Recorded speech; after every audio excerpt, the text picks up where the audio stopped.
একটা সংগঠন সৃজন অভিযানের ডাক দিয়েছে।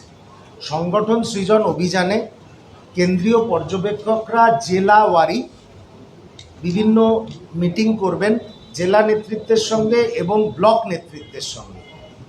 সেখানে সিনিয়র লিডার্স, প্রাক্তন জনপ্রতিনিধি, বর্তমান জনপ্রতিনিধি প্রত্যেককে ডাকা হবে এবং অবজারভাররা অবজার্ভ করবেন সেই ব্লকে বা সেই জেলায় কে আগামী দিনে নেতৃত্ব দিতে পারে।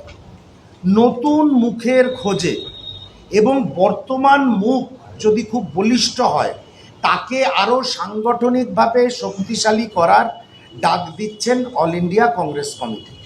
সেই সংগঠন সৃজন অভিযান সারা ভারতবর্ষ জুড়ে চলছে এবং এখন শুধু আসাম আর পশ্চিমবঙ্গে এই প্রক্রিয়াটা চলছে, সব রাজ্যে হয়ে গেছে। এটার সঙ্গে যেমন কংগ্রেসের গঠনতন্ত্রের সম্পর্ক রয়েছে, এটার সঙ্গে কংগ্রেসের জাতীয়তাবাদ, ধর্মনিরপেক্ষতা সব কিছুর সম্পর্ক রয়েছে। আজ থেকে হাওড়া সদর সাংগঠনিক জেলায়, আপনারা জানেন হাওড়া জেলায় আমাদের দুটো সাংগঠনিক জেলা আছে, হাওড়া সদর আর হাওড়া গ্রামীণ। হাওড়া সদর সাংগঠনিক জেলায় আজ থেকে সংগঠন সৃজন শুরু হলো। কাল থেকে উনি বিভিন্ন ব্লক, কালকে বিকেল থেকে, সকালবেলা আপনারা জানেন কাল 20শে অগাস্ট, অত্যন্ত গুরুত্বপূর্ণ দিন। 20শে অগাস্টের অনুষ্ঠান আছে, তারপরে বিকেল থেকে বিকেলে 5লা ব্লক দিয়ে শুরু হবে। তারপর যতগুলো ব্লক এবং বিধানসভা কেন্দ্র আছে উনি ঘুরবেন, কর্মী এবং নেতাদের মানসিকতা বোঝার চেষ্টা করবেন এবং আগামী দিনে তাদের নেতৃত্বেই বলিষ্ঠভাবে কংগ্রেস কাজ করবে না নতুন নেতৃত্বকে তুলে আনা হবে, এটা উনি অবজার্ভ করবেন পর্যবেক্ষক হিসাবে এবং সেই রিপোর্ট সর্বভারতীয় কংগ্রেস কমিটির কাছে উনি 25 তারিখ, 26 তারিখ, 27 তারিখ হোক তারপরে সাবমিট করবেন। সাবমিশন ডে টু ডে হবে। ধরুন আজকে জেলা কনভেনশন হয়েছে, কিছু মানুষ ওনার সঙ্গে দেখা করবেন, আপনাদের সঙ্গে ওনার দেখা হলো, আজ রাতেই উনি একটা আজকের দিনের রিপোর্ট দিল্লিকে পাঠিয়ে দেবেন।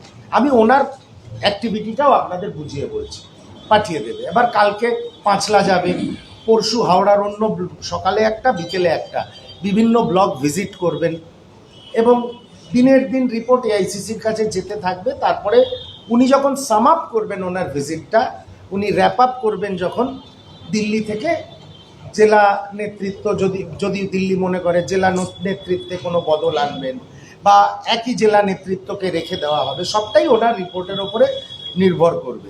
তাই আপনাদের আমরা সকলে এই যে প্রক্রিয়া চলবে 5-6 দিন ধরে, সকল সাংবাদিক বন্ধুদের যখন আমি জানাতে থাকবো ব্যক্তিগত স্তরে উনি কোথায় যাচ্ছেন, কোন ব্লকে যাচ্ছেন। যখন আপনারা সুযোগ পাবেন, ইচ্ছা করলে এসে ওনার সঙ্গে দেখা করতে পারেন, কথা বলতে পারেন।